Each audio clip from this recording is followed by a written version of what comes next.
What's good, y'all? Back again, another day. And this one is going to be short and sweet. It's kind of reminiscent of the old little short snippets I used to do, just something inspirational and motivational. Not the mumbo jumbo, but the real, of course. I'm not just saying stuff just to say it or not saying things that I haven't lived. Gotta check out my beard because somebody said that one side looked shorter than the other, so I just had to make sure real quick. But anyways, what I wanted to tell y'all, man, is just get after it. As men, our jobs are to go after it and slay dragons and go get it. Like whatever it is, it is like DJ Khaled's day. Like whatever it is, you got to go out there and get it. And it shouldn't be something like money or women because that stuff comes and goes.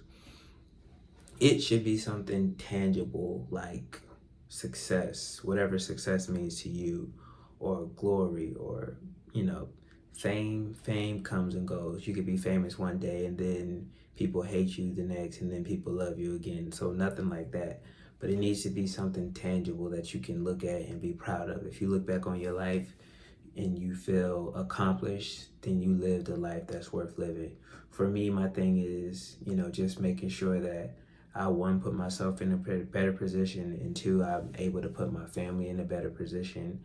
And that has always been my compass, and it's been guiding my life. A lot of people don't know, but when I was a teacher, before I was teaching, I wanted to go to Harvard somehow so that I could go straight into being a principal. And I figured if I went to Harvard, that would have put me at the top. But for me, I just looked at it, I did the math, and I realized what teachers made and how long it would have took me to get it. And then I thought about if I wanted to be a principal or an administrator, how much more school I would have had to go back to, only to still not make the amount of money that I wanted to make.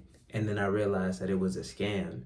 And this was like my first year teaching. I remember and I shared this story before, but it's like,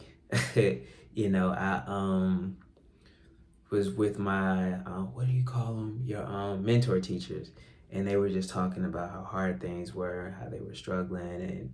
And, at the time, one of my mentor teachers, her father had cancer and she was going through a divorce. And so life was really giving her a rough time. And they were just sitting there talking. And I was just thinking, and all I could think about is, man, if I look in the future, this is going to be my life because this is what happens to teachers. And then there was another teacher, he was super cool. And the thing about him is he never left the state as far as living, traveling, and seeing the world. And if that's what you want to do, then by all means, you live in that one state and you be happy. But I've always, always, always wanted to travel. I wanted to go places. I wanted to see the world. I knew that there was more to life for me. And that's just the way that I was set up and I was designed. Maybe it's because my mom used to take me all over all the time and we go to places like, I remember we went to Charlotte, me and my cousin John, and my mom took us and we went to the Louis Vuitton store. And I was just thinking, man, I want to be able to buy something from here one day. And this was like, I want to say 2007, 2008, whenever Kanye had the Don C's in the store, because I remember in Charlotte, they had him in South Park Mall. It was the all red joints. And I was like, man, one day I wish I'd be able to, afford something from this store. And then, as you saw a few videos back, I went and I bought some shades from Louis Vuitton from the actual store, and throughout my life, I've been able to buy other luxury things like Maison Martin Margiela, sneakers, different pairs. Like I had 3 or 4 pairs. I still have 2. And just all kind of material things that are insignificant and they don't matter. But what I'm saying is just knowing what it's like to not have money, because just a couple years ago I could not afford to pay my phone bill, and now I can go and buy an iPhone 13 just like that. So as men, we have to go out and slay dragons, and we have to live life on our own accord, and we have to go out and get it. And like I said, whatever it is, and while you're on that journey, people may not understand it, they may not get why you're ready to risk it all and why you don't mind giving up everything just for the hope of possibly making it. But some of us, we're just built differently. We're wired differently. We're designed to be different. And a lot of people are okay with being average. And, it's super cliche. A lot of people say these things, but then it boils down to who's really willing to put in the work. It's a lot of people that are entitled and they think things are just going to fall in their lap. But I understand, I was out here taking chances, like going from door to door barbershop selling oils and car fresheners and fragrances and making thousands of dollars in a weekend to not having no money the next week to flipping a house and making 5-6 grand and having to live off that for 3 or 4 months. I've done that. Like I'm proud to say that I really took risk and I really got out here and hustled. And to be honest, who's to say tomorrow I may decide to just go and do it all again, because for me, Hov said it, I'd rather die enormous than live dormant. And then the thing, honestly, at the end of the day, if you're watching this video, you have to understand we don't have that much time. Like right now is the era where a lot of wealth is being created. I remember when COVID was first starting, the Federal Reserve was talking about we're willing to print as much money as we need to make sure that the government doesn't fail. And it's like, man, they can just print money? Like, in school, they tell you, like, if you go to business school, they'll tell you about how the economy works and what the Fed does and how they work. And they tell you that they put a cap on money.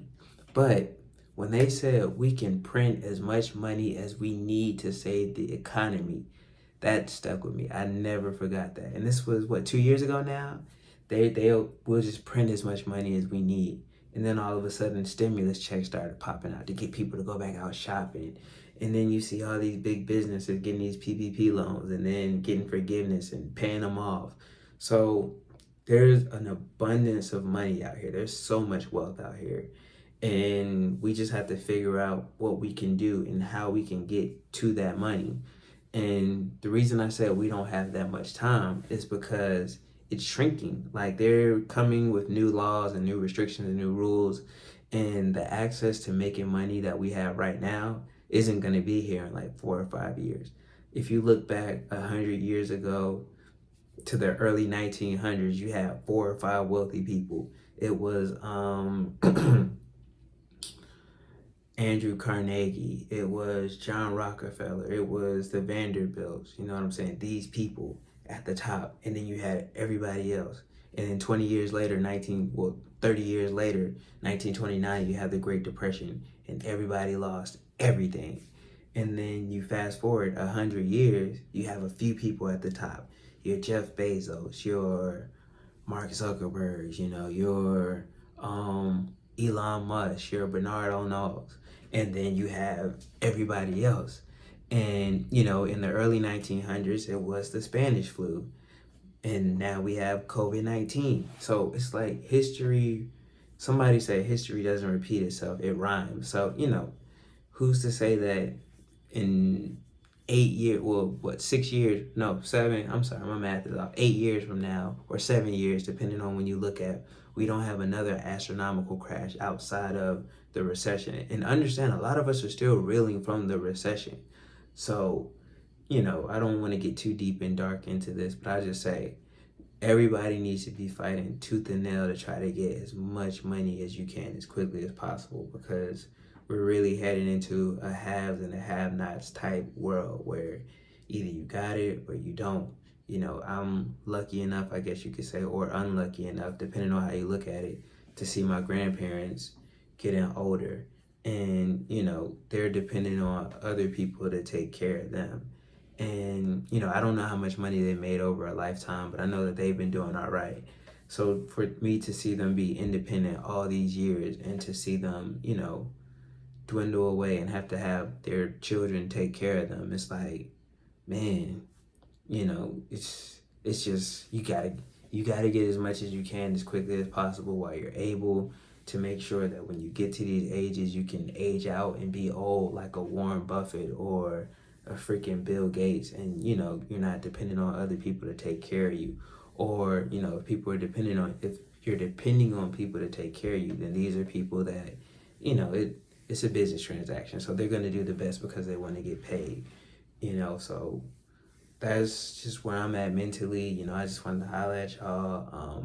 I got to get better with my content. So this is just a Lucy video that I just want to talk to y'all and post and just say, man, while you're young, if you're 15, 16, and you live with your parents, you need to be starting a business now.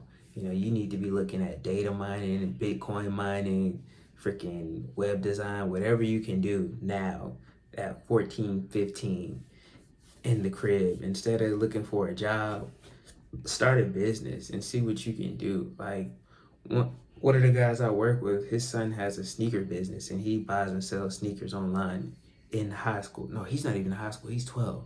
You know what I'm saying? So everybody else has the formula and everybody else has these ideas. You got to figure out how you can get them yourself and what you can do to set yourself up and put you in a better position and take care of the people that you care about. Because, you know, every day somebody's getting older, and like I said, the windows of opportunity as far as business and the things that are available today, they are slowly starting to close. So just gotta give it all you got and try to get as much as you can. And it's not to buy frivolous stuff. Again, material things really don't matter, guys. Like, it's not about the material things. It's about security. It's about making sure that you're set, you're secure, and you can live comfortably. And, you know, that's it. And the more you make, the more they're gonna take. You know, I thought when I got my little raise, I'd be doing all right, but the taxes came and knocked that out of there. So you definitely have to get out here and get as much as you can, as quickly as you can. I'm not saying do anything illegal, you know, because they'll catch you. You know, you just got to figure out how to get out of the monotony of the rat race and make sure that you're secure, your family's secure, the people that matter to you the most are secure.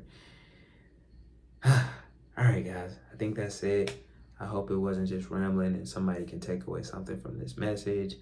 Also, like I always say, please make sure if you like this video, if you like this content, then drop a comment here. Make sure you subscribe. Make sure you share. You tell somebody else to check out the content. And we will go from there. But I will holler at y'all tomorrow.